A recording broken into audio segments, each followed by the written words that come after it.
글을 쓰는 2부입니다. 감사합니다. 저한테 주어진 시간이 이렇게 많지 않기 때문에 다른 얘기는 없이 바로 본론으로 들어가겠습니다. 우선 여러분한테 제가 큰 신뢰를 했는데 교재 자료집 보면 28페이지에 서울 1950년 6월 25일 북계군의 남침 때 서울 시민의 인구가 114만이라고 그랬는데 144만입니다. 5자니까 정정해 주시기 바랍니다. 자, 시작하겠습니다. 6.25 남침 당시에 서울시의 인구가 144만 정도 됐습니다. 근데 6월 28일 날 북계군이 서울을 점령하니까 그 전에 약 40만 명이 피난을 나갔어요. 그랬다가 인천 상륙작전을 성공하고 나서 서울이 다시 수복됐습니다. 그리고 또 다시 북진을 했는데 중공군이 밀려오는 바람에 우리가 일사후퇴라는 거 아시죠? 서울을 내주고 말았습니다. 51년 1월 4일 날. 근데 그 당시 일사후퇴 때 126만 7천 명이 서울을 떠났습니다. 약 18만 명만 남기고 전부 다 소위 도망간 거죠. 왜 그렇겠습니까? 3개월 동안 살아보니까 도저히 살 수 없는 체제라고 체험을 하고 경험을 한 거예요. 그래서 그때 상황에 대해서 이렇게 말씀을 하시는 분이 있습니다. 인민군 점령하에 3개월, 경찰의 몽둥이로도 부모의 눈물로도 어쩔 수 없던 좌익소화병에서 수많은 지식인 젊은이들이 이때 벗어났다. 여기서 잠깐 말씀드리겠습니다. 시간이 많지 않은 관계로다 바로바로 이렇게 할 테니까 넘어가는 파워포인트를 한번 보시고 댁에 가서 시간 있을 때 발표문을 한번 읽어보시면 좋을 것 같습니다. 다음. 6.25 전쟁이 끝나고 나서 김일성이가 전쟁이 실패를 했습니다. 나름대로 남친 전쟁이 실패를 하고 나니까 책임을 뒤집어 씌워야 되는데 누구한테 뒤집어 씌웠냐? 박헌영이한테 뒤집어 씌웠죠. 야, 네가 말이야 남한에 우리가 탱크 몰고 내려가면 곳곳에서 인민봉기가 일어나갖고 삽시간에 남한을 적화시킬 수 있다고 그랬는데 인민봉기가 왜 아무것도 안 일어났잖아. 너 미제 간첩이지. 그래서 죽였습니다. 그래서 많은 사람들은 박헌영이가 얘기했던 인민봉기에 대해서만 생각을 하고 계시는데 그렇지 않죠. 남한의 좌익들은 그 당시에 엄청난 일을 했습니다. 우선 첫째, 북한군이 밀려오니까 그들을 안내하고 그들을 도왔습니다. 두 번째, 점령지역을 그들이 대리 통치했어요. 대리 통치하려니까 소위 군정을 하기 위해서는 군사력이 상당히 병력이 많이 필요한데 그 병력이 다 어디로 갔냐? 전선으로 나갔죠. 유엔군과 국군의 총뿌리를 겨누러 나갔습니다. 누가 대리 통치했냐? 남로당원들. 바닥발갱이라고 아시는지 모르겠어요. 우리 어머님이 저 어렸을 때부터 얘기했습니다. 바닥발갱이. 잘 알아두십시오. 바닥발갱이. 예? 그리고 다음에 북계군이 왔을 때 전투 인력하고 물자를 조달하는데 이들이 앞장섰습니다. 원래 48만 명을 조달할 계획을 갖고서 왔어요. 북한군이. 근데 실제적으로 60만 명을 조달했습니다. 조선의용군이라는 이름으로 해갖고 총알바지로 내보냈죠. 우리 젊은 사람들을. 그리고 그 다음에 중요한 건 뭐냐면 대한민국에 있는 우익 세력들, 애국 세력들을 잡아내서 아까 앞에 보신 인민재판이라는 형식을 빌어가지고 많은 사람들을 학살했습니다. 약 13만 명을 갖다 학살했다는 통계가 있습니다. 자, 이들이 과연 그런 불행한 역사가 다시 오면 안 되겠지만 다시 그런 일이 벌어졌을 때 과연 저들은 무슨 일을 할 것인가? 우리가 역사를 한번 기억해 봐야 될 필요가 있지 않겠습니까? 대한민국을 엎어버리고 전복시키고 파괴하려는 세력에 대해서 그들이 어떤 짓을 하고 있는가, 어떻게 하고 있는가에 대해서 잠깐 말씀을 드리는데 구체적인 단체나 인물이나 세력에 대해서는 지칭을 안 하겠습니다. 제가 말씀드리는 거에서 숨은 그림 찾기 하는 것은 여러분들의 몫이라고 생각하겠습니다.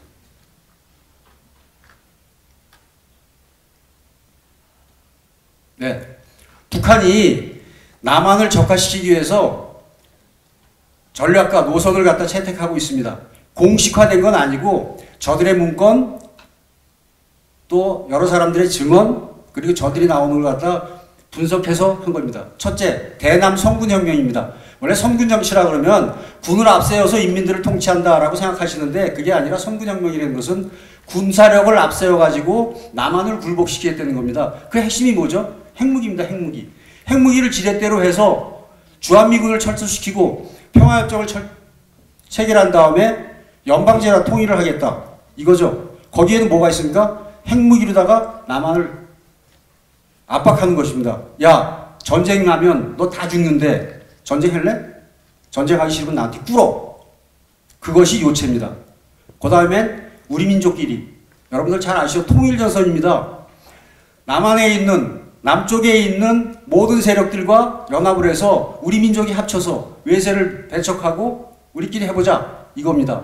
물론 여기 계신 분들은 그 우리 민족에서 제외되죠. 그런데 문제는 뭐냐? 옛날에는 통일전선이라 하면 남한에 있는 노동자, 농민, 도시빈민, 청년학생 이런 사람들을 모아가지고 남한 정부를 때려엎자라고 그런 개념이었었는데 이게 바뀝니다.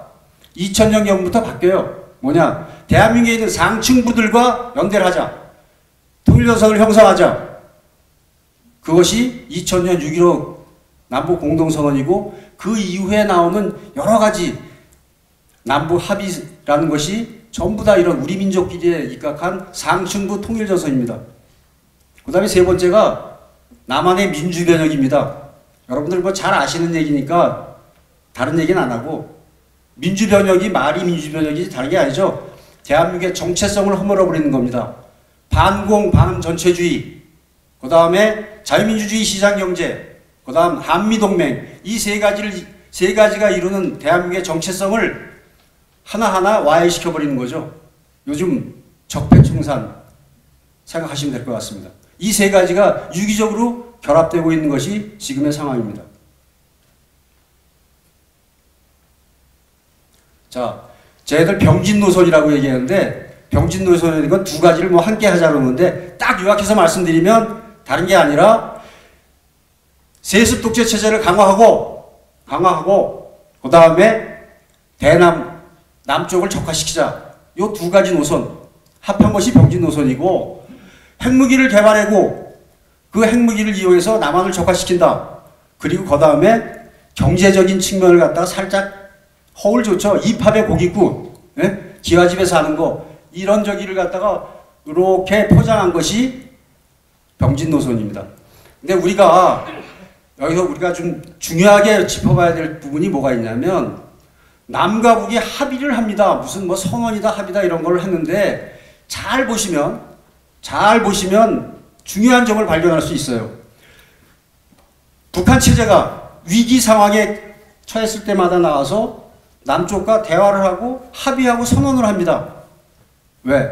체제를 강화하고 체제를 보존하기 위해서 그러는 거죠. 여러분 91년 남북기본합의서부터 지금까지 내려온 여러 가지 합의 선언의 그 당시 시대 상황을 한번 보십시오. 북한 체제가 온전한 상태가 아니었습니다. 곧 무너질 것 같은 상황에서 나와서 우리와 그걸 합니다. 그런 상황에서 어떻게 되냐? 지들은 그걸 보호막으로 해서 대남혁명, 대남 적화의 역량을 보충하고 체제를 강화하는 데 이용했는데 대한민국은 어떻게 했냐?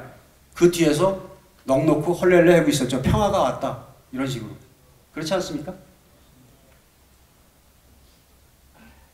자, 근데 아까 연방제 통일을 말씀드렸는데 요즘 와서 쟤들이 연방제 통일 얘기 안 해요. 그렇죠? 잘 못 들어보셨죠? 쟤들이 얘기하는 거. 오히려 우리 우익 논객들이 연방제 통일의 위험성이나 이런 걸 얘기합니다. 근데 왜 그랬을까요? 저는 전술이 바뀌었다고 생각하고 그 다음에 남한의 정세가 바뀌었기 때문에 연방제 통일을 주장하지 않아도 된다. 그러지 않아도 실질적으로다가 적화 통일을 할 수 있다라는 자신감이 있다고 저는 생각합니다. 제가 김정은의 화법으로다 거칠게 써본 것입니다. 한번 읽어보십시오. 현식의 민족해방. 남조선 적화 통일은 결코 휴전선을 트고 난 다음에 조선반도에 내가 황제야, 김정은이가 왕이다 라고 선언하는 게 아니다 이겁니다. 그럴 필요가 없죠. 뭐냐? 남한에 있는 군대를 무력화시키고 외교권, 안보권을 갖다가 쥔 다음에 그 다음에 경제는 빨대를 꽂아서 빨아들이면 되고, 그렇지 않습니까? 근데 생각해 보세요. 아무리 넉나간 남한의 민중이라 할지라도 1948년 8월 15일 건국된 대한민국이 있는데, 야, 대한민국이 없어지고 하루아침에 고려국이 된다. 저기서 촛불 들었던 놈들도 그 중에 절반은 아니다라고 얘기할 겁니다. 그런 어떤 저항을 생각한다면 연방제 통일 얘기할 필요가 없죠. 실제적으로 적합하면 됩니다. 그리고 연방제 통일이 되거나 평화협정을 체결하면 문제가 뭐가 되는지 아십니까? 남북한이 자유왕래를 해야 돼. 자유왕래를 하면, 여기 탈북자분들 아까 말씀하신 분들 있지만, 자유왕래를 하면 며칠 만에 무너지겠어요? 곧 무너집니다. 그러니까 휴전선 155마일은 그대로 좀 놔둬야 돼. 적당한 긴장이 있어야지만 북한의 개돼지들을 내가 통치하는데 편리해. 이것이 지금의 제들의 전술이 아닌가 이렇게 생각을 합니다. 그런데 문제는 뭐냐? 이게 자꾸 연방제를 위험하다 하니까 이게 늑대와 소년처럼 되는 겁니다. 그 연방제 용어에 현혹돼 갖고 이제 저쪽에서 야, 우리가 연방제 한다 그랬어? 안 한다 그랬는데 왜 그래? 라고 얘기를 할 수가 있는 겁니다. 그래서 물론 쟤들이 연방제를 포기했다, 적화통일의 방편으로 삼고 있다는 것 자체를 갖다가 우리가 항상 인식은 해야 되지만 그거에 매몰돼서 실질적인 적화통일이 이루어지는 것에 대해서 방관하거나 또는 침묵해서는 안 되겠다. 그런 측면에서 우리가 시대와 변화에 맞는, 정세에 맞는 국민 계도를 해 나가야 되겠다, 이런 생각을 가집니다. 그리고 이러한 전술 변화와 관련해서 아주 의미 있는 글을 한번 보여드리겠습니다. 정권 수립 70년을 맞는 9월 9일에는 핵능력을 과시하는 대신 평화와 번영의 의지를 밝혔습니다. 북한은 오랜 고립에서 스스로 벗어나 다시 세계 앞에 섰습니다. 이제 국제사회가 북한의 새로운 선택과 노력에 화답할 차례입니다. 김정은 위원장의 비핵화 결단이 옳은 판단임을 확인해 주어야 합니다. 자, 이거 누가 얘기한 겁니까? 북한 외무상이 얘기한 거 아니에요? 이수용이가 얘기한 거 아닙니다. 누가 얘기한 건지 아시죠? 자, 외교 안보권을 내가 나가서 국제사회에서 내가 시킨 대로 지져! 외교 안보권을 뺏기는 겁니다. 을사보호조약이 뭡니까? 일제가 우리 외교 안보권을 뺏은 거죠. 실질적인 식민지가 돼가는 겁니다. 시리아 방송대국이 생각내는 대목입니다. 자, 이런 가운데서 우리 대한민국 국민들, 국민들보다 백성들이죠, 백성들. 백성들 간에 이 환상의 대북관을 갖고 있는 사람들이 많습니다. 아직 시작도 안 했는데 그만하라네요. 그만하라네요. 그래서 북한을 제대로 봐야 되고 빨리빨리 넘어가겠습니다. 자, 지하당 공작 여러분들 많이 들어보셨을 거예요. 한번 읽어보십시오. 그리고 전방위적인 정치 공작을 해내고 있습니다. 근데 한 가지 중요한 것은 뭐냐? 볼셰비키 혁명 이후로다가 사회주의 공산주의 체제가 선 나라에서 좌익들만의 노력으로다가 된 적은 없습니다. 우익을 포섭하고 우익을 혁명에 끌어들이는 것, 이것들이 대남 공작의 요체입니다. 정치 공작의 요체고. 자, 각군 전술, 포섭, 미꾸라지 전술. 미꾸라지 전술은 나라를 흐리는 겁니다. 아시죠? 테러에서 저 자해 공작, 자기가 자기네 편을 쌓았고 우리 편한테 엎어 씌우는 것, 우리가 항상 감시해야 됩니다. 한번 읽어보십시오. 빨리.